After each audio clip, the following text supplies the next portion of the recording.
আসসালামু আলাইকুম। হেরাচেরা kitchen and ক্রাফটে সবাইকে স্বাগতম। আজকে কেউ কল্পনা করতে পারবেন না সামান্য কিছু উপকরণ দিয়ে কত মজাদার একটি খাবার তৈরি করে দেখাবো। বিকেলের চা কফির নাস্তায় আমার মেয়ে বায়না ধরলো যে সে বিস্কুট খাবে না, সে নাকি কেক খাবে। তো কেক যে তৈরি করব, ঘরে সব উপকরণ ছিল না কেক তৈরি করার। তো কফির সাথে সামান্য কয়েকটি উপকরণ দিয়ে ঝটপট একটি মজাদার নামি দামি ব্র্যান্ডের মতো চকলেট কেক তৈরি করে নিলাম। সাধারণত আমরা দুধ কফি যেভাবে তৈরি করে নিই ঠিক সেভাবেই তৈরি করেছিলাম, তবে উপকরণগুলোর পরিমাণ আমি বলে দিচ্ছি। 2 টেবিল চামচ পরিমাণ কফি পাউডারের সাথে 2 টেবিল চামচ পরিমাণ নিয়েছি চিনি, 2 টেবিল চামচ নিয়েছি গুঁড়া দুধ, তারপর সামান্য পানি দিয়ে জাল করে কফি তৈরি করে নিয়েছি। এখানে 1 কাপ পরিমাণ কফি আছে। এর সাথে চকো ফান বিস্কুট নিয়েছি 4 প্যাকেট। তবে আমার পুরো 4 প্যাকেট লাগেনি, 3 প্যাকেট, আরেক প্যাকেটের অর্ধেকটা লেগেছিল।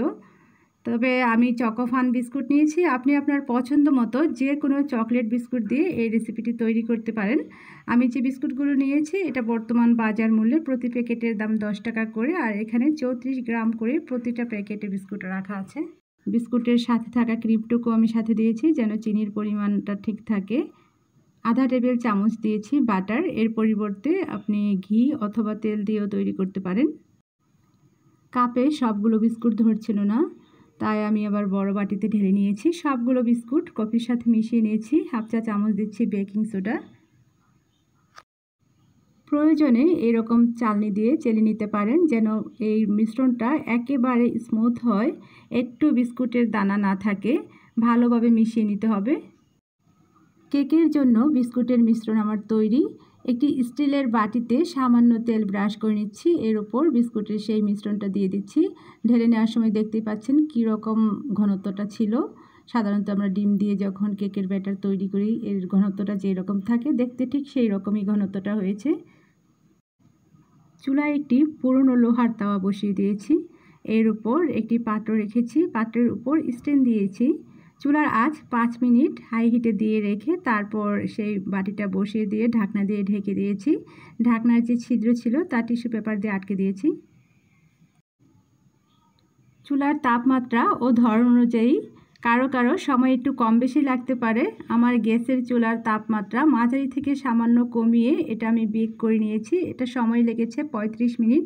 তবে আপনি এভাবে যখন কেকটা তৈরি করবেন চুলায় শলা দিয়ে একটু চেক করে নেবেন। যখন কেক তৈরির 20-25 মিনিট হয়ে যাবে তখন যদি শলা এরকম পরিষ্কার হয়ে আসে তাহলে বুঝবেন কেক বেক হয়েছে, চুলা থেকে নামিয়ে নিতে হবে।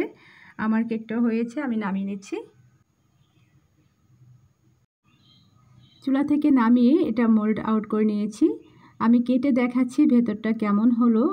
কতটা ভালো হয়েছে এটা আর বলার অপেক্ষা রাখে না। আশা করি আপনারা দেখেই বুঝতে পারছেন।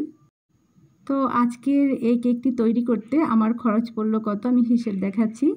40 টাকার বিস্কুট, দুধ, চিনি, তারপর কফি মিলিয়ে ধরুন 20 টাকা, মানে মাত্র 60 টাকা খরচ করে নামি দামি ব্র্যান্ডের চকলেট কেকের মতো একটি মজাদার কেক তৈরি করে নিলাম, তাও কোনো ডিম ছাড়া। চিন্তা করে দেখুন কতটা সহজ হয়ে গেল কেক তৈরি করা। যারা কফি খেতে পছন্দ করেন তাদের জন্য তো এই কফি ফ্লেভারের কেকটি খুবই পছন্দ হবে। আশা করছি আজকের এই রেসিপি আপনাদের কাছে ভালো লেগেছে। এতক্ষণ ভিডিওটি দেখার জন্য সবাইকে অসংখ্য ধন্যবাদ জানিয়ে আজকের মতো এখানেই বিদায় নিচ্ছি। আল্লাহ হাফিজ।